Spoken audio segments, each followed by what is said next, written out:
Meals chapati రోటీ కాకుండా సంతృప్తిగా rice కూడా తినవచ్చు.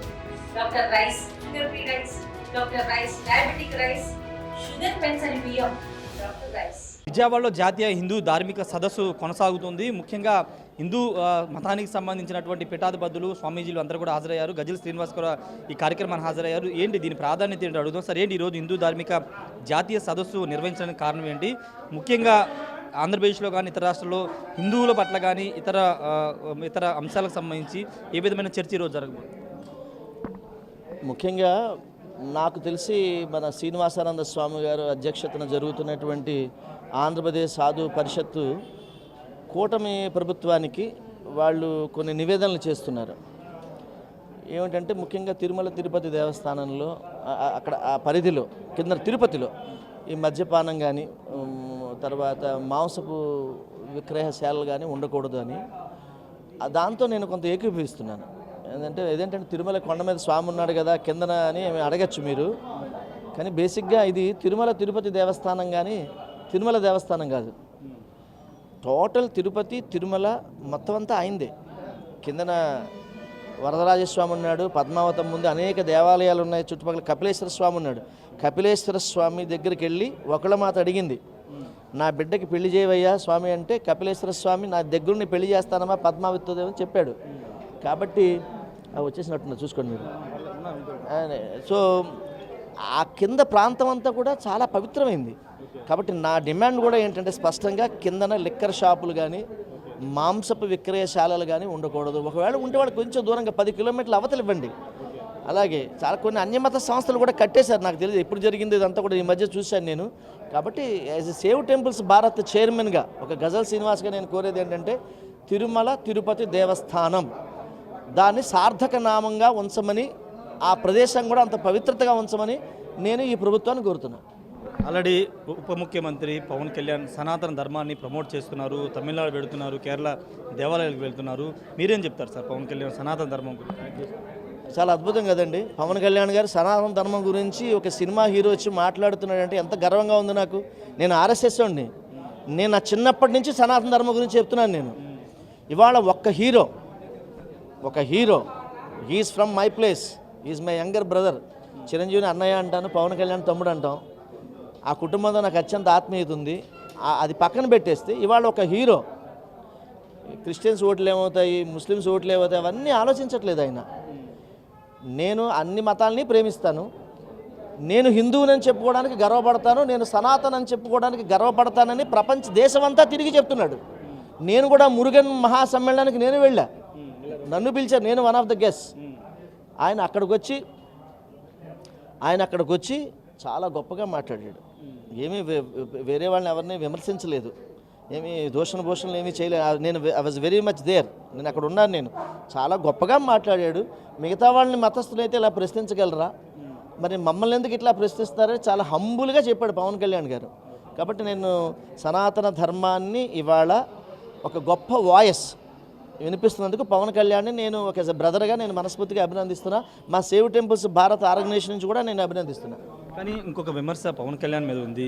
బీజేపీకి రాకముందు పవన్ కళ్యాణ్ ఆయన లెఫ్ట్ పార్టీస్ వాది, నేను ఒక లెఫ్ట్ పార్టీలు భావజాలం కలిగి ఉన్న వ్యక్తిని అని చెప్పి సడన్గా బీజేపీలోకి వచ్చేసరి బీజేపీ ఏం చెప్తే అదే సనాతన ధర్మాన్ని పాటిస్తున్నారు. 2024 ఎన్నికల ముందు అందరి ఓట్లు వేసుకున్న పవన్ కళ్యాణ్ ఈరోజు కేవలం హిందూ ఓట్లు మాత్రమే సనాతన ధర్మాన్ని ముందుకు తీసుకెళ్తారని మాట్లాడడం పైన కూడా విమర్శలు వస్తుంది. దాని గురించి మీరు?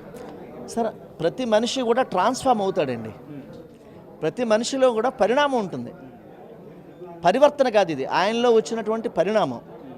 ఆయన ఒక ఊహలో రాజకీయాల్లోకి వచ్చాడు. అలా వెళ్తూ వెళ్తూ వెళ్తూ ఉండగా అనేక విషయాలు నేర్చుకున్నాడు, అనేక దేవాలయాలను దర్శించడం జరిగింది.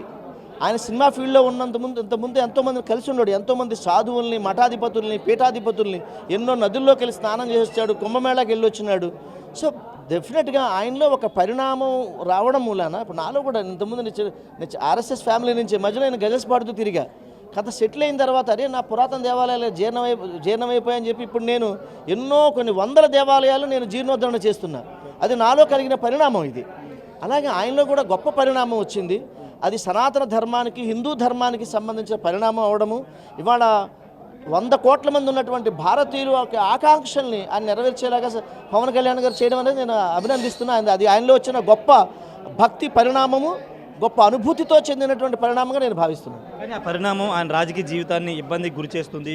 2029 ఎన్నికల్లో చాలామంది ఆయనకి దూరం కాబోతున్నారు. కేవలం ఆయన సనాతన ధర్మాన్ని ఒక స్టాండ్ తీసుకోవడం ద్వారా చాలామంది ఆయనకి దూరం కాబోతున్నారు. ఒక కామెంట్ కూడా వినపడుతుంది. నాకు తెలిసి పవన్ కళ్యాణ్ ఏదో లాభాపేక్షతో చేస్తున్నాడు అనుకో నేను ఇది. ఆయన ఏదో ఆ కన్విక్షన్ వచ్చింది అతను. ఇప్పుడు నాకు నా కన్విక్షన్ ఉంది. నేను పాకిస్తాన్, ఆఫ్ఘనిస్తాన్ వెళ్ళానంటే నేను నమ్మాను ఆ సిద్ధాంతాన్ని.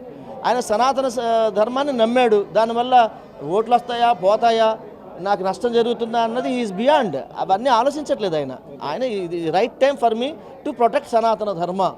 దానివల్ల నష్టం జరగని, లాభం రాని, అవన్నీ ఆలోచించట్లేదు. Is going in correct track అని నేను అనుకుంటున్నాను. ఫైనల్గా ఇప్పుడు ఆంధ్రప్రదేశ్లో హిందువుల పట్ల ప్రభుత్వాలు వ్యవహరిస్తున్న తీరు గురించి మీరు తిరుమల తిరుపతి దేవస్థానం అక్కడ కింద తిరుపతి గురించి మాట్లాడారు. ఓవరాల్గా మీకేమనిపిస్తుంది? గతంలో ప్రభుత్వ హయాంలో దేవాలయాలు కూల్చేశారని చాలామంది ఆందోళన చేశారు, ధర్నాలు చేశారు. ఇప్పుడు ఏ విధంగా ఉందనుకో? గతంలో ఇదే ప్రభుత్వం ఉన్నప్పుడు 19 దేవాలయాలు విజయవాడలోనే కొట్టేశారు ఇక్కడే. అప్పుడు మేము వ్యతిరేకించాం. అప్పుడు నాకు కలెక్టర్ ఒక ఆయన బాబు అని ఒక ఆయన ఉండేవాడు. నిన్న ఎయిర్పోర్ట్లో కనిపిస్తే అంటే ఇది కరెక్ట్ కాదు కదండి ఇది అంటే, సార్ అందులో కొన్ని పురాతన దేవాలయాలు లేవండి, మీకెలా తెలుసు సార్ అని అడిగా.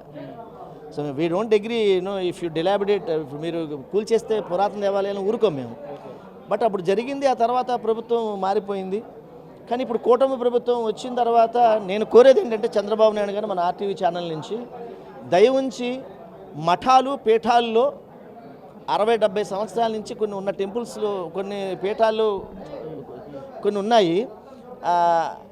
వాళ్ళు ఏంటంటే ఇప్పుడు కొన్ని డీవియేషన్స్ జరుగుతాయి. ఇప్పుడు ఫర్ ఎగ్జాంపుల్ ఏదైనా పీఠం ఉండొచ్చు ఇక్కడ విజయవాడలోనో, లేకపోతే గురువాయూరులోనో, ఇది మన మంత్రాలయంలో, ఇంకో చోట. వాళ్ళు ఏంటంటే ఇప్పుడు తిరుమల కొండ మీద వాళ్ళు కొంతమందికి పీఠాలు ఇచ్చారు, స్థలాలు ఇచ్చారు. వాళ్ళు ఏంటంటే అక్కడ కొంత సెటిల్ అయిన తర్వాత వాళ్ళు కొంచెం డీవియేషన్ చేసుకుంటారు.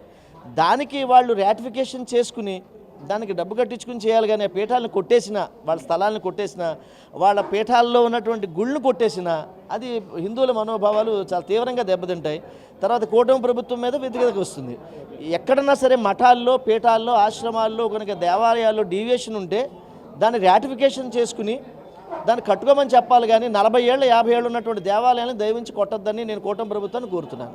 ఈ మై హంబుల్ రిక్వెస్ట్. అది ఎవరైనా కావచ్చు. ఏదైనా పీఠాలు ఎవరైనా మీకు అభిప్రాయం ఉండొచ్చు, పల్లా పార్టీ వాళ్ళదనో, లేకపోతే జనసేన పార్టీదనో, లేకపోతే వైఎస్ఆర్ పార్టీ ఏదనో, టీడీపీ పార్టీ అనో, కాంగ్రెస్ దనో ఉండొచ్చు. అవన్నీ పక్కన పెట్టేయండి. Temple is a temple. A temple జోలికి దయవుంచి రావద్దు అని నేను ప్రభుత్వాన్ని కాలు మొక్కి వేడుకుంటున్నాను.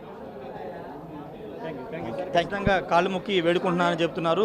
పీఠాలకు సంబంధించిన విషయంలో రాజకీయాలు అతీతంగా ముందుకు వెళ్లాల్సిన అవసరం ఉందని చెప్తున్నారు. పవన్ కళ్యాణ్ పరిణామం చెందినటువంటి వ్యక్తి. 2024 ముందు ఆయన ఎలా ఉన్నా కానీ తర్వాత ఆయన పరిణామం చెందారు. సనాతన ధర్మం గురించి తెలుసుకుని ఈరోజు దేశవ్యాప్తంగా సనాతన ధర్మం గురించి ప్రమోట్ చేస్తున్న ఒక సోదరుడిగా చాలా గర్వపడుతున్నానని చెప్తున్నారు. రాజకీయంగా ఆయనకి నష్టం వస్తుందా రాదా అనేది ఆయన ఆలోచించట్లేదు.